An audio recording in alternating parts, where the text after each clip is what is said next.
is Ethos Ball Reviews, Keegan here, and today I'm doing something I haven't actually had much of a chance to do before, except for the DNA like 2 years ago now. Almost 2 years ago. It was like March, so like a year and a half ago. But I am actually filming 2 videos for this ball. It's the Ethos Hybrid, and this first video is actually going to be me throwing it on Sport Shot.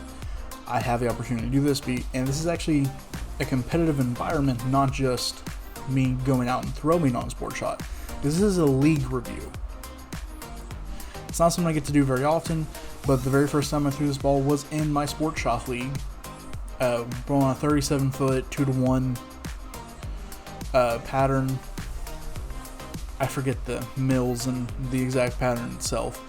And it was the last week that we're actually bowling on that pattern, so I wanted to pull it out and see exactly how it fit into the bag here. Let's go over the specs of the ball, and then we're going to hop on the lane. So, it is the Ethos core, of course, with a 248 RG and 053 differential. Kind of your standard, stronger, symmetric core numbers. But following that, it has the HK22C, and this is my first HK22C ball, but I can confirm it smells like oranges. Savvy Hook 4.0 Hybrid finished at 500 to 1000. I did bring mine to 500, 1500 for the league just because it's a shorter oil pattern. I did want the ball to read a little bit earlier. But yeah, I haven't thrown any cohesion balls before now, but I can see that changing because I did really like this ball. But let's hop on lane and you can see why I like this ball. Alright, here we are on lane with the Ethos Hybrid. That was my first shot, went through the face.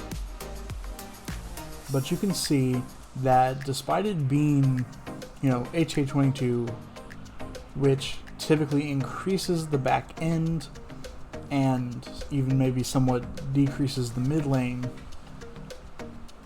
this ball is extremely smooth for me. Like, I know I brought the surface down to help me get a little bit more of the back end control, but it works surprisingly well in this context.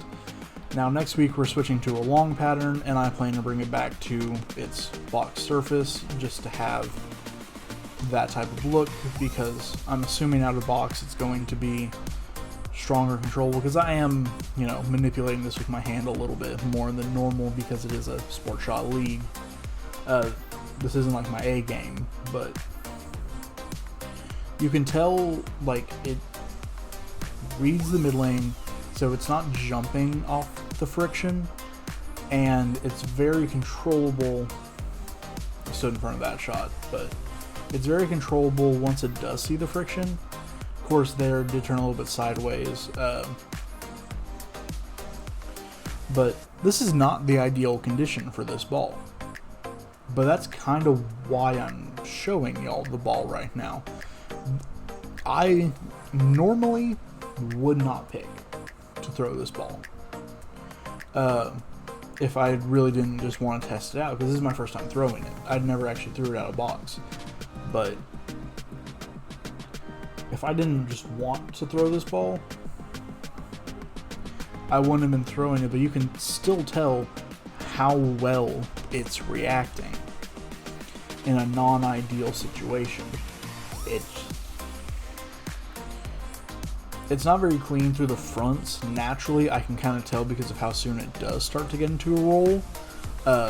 This pattern is just heavier in the fronts naturally, but you can tell it just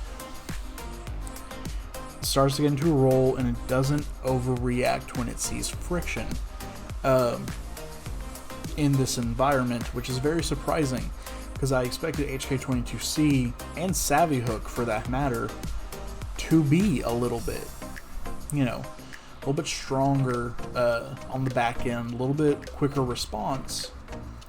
I expected to essentially have this be kind of a quicker summit, like kind of that bridge between a summit and a summit peak for me. Summit's one of my favorite balls, peak is one of my favorite balls, and this honestly fits a little bit closer to the summit than I expected. I am going to be doing a direct comparison in the house shop video, because I really want to see exactly how they compare to each other, but I very much enjoy this ball. It's, at least so far, it's not super quick on the back end from what I can tell. Of course, if you're going to get around it, it's going to hook, but it's surprisingly controllable for what I expected. It's very blendy, which is something that I already did expect, and I think Brunswick made a good one with this one. I'm looking forward to doing more testing with it, but yeah, I did not expect this ball to react as good as it did in this situation. I just really wanted to give it a chance, and it proved me right. It rolled great, at least when I put it down in the right spot, but that's on me, not on it. But yeah, if I were to like build a quote-unquote sport shot arsenal around this ball, I'd have it be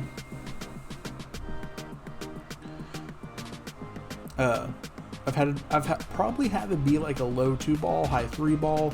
It's, at least from what I've seen so far, probably above it you can have some like a Piranha, and then, or like an Archetype Hybrid, and then have like, you know, your Mesmerizes, your Pure Envies, stuff like that right above that, and then below it like an Ivory Rhino Pro or Raw or something, and then actually I'd probably go Scorpion Low Flare right below that, and then like Ivory Rhino Pro or Scorpion Strike. It actually shapes very similarly to the Scorpion Low Flare. It's just a little bit stronger, both in the mid lane and a little bit more back end, which I kind of fully expected just with how much stronger the core and the cover is. But the overall shape really reminds me of the Scorpion Low Flare, which is a ball that I really like, and we'll also be comparing it in the house shot review, just because that's the ball I threw the week before in this league, was the Scorpion Low Flare, and it looked really good. And yeah, I see pretty similar things, so I'm going to talk about that in that review, which I'm filming tomorrow. This video should be up tonight, hopefully. But yeah, I've been listening to ball reviews. Oh shoot, I missed again. I hope I don't miss y'all next time. Thanks for watching, guys.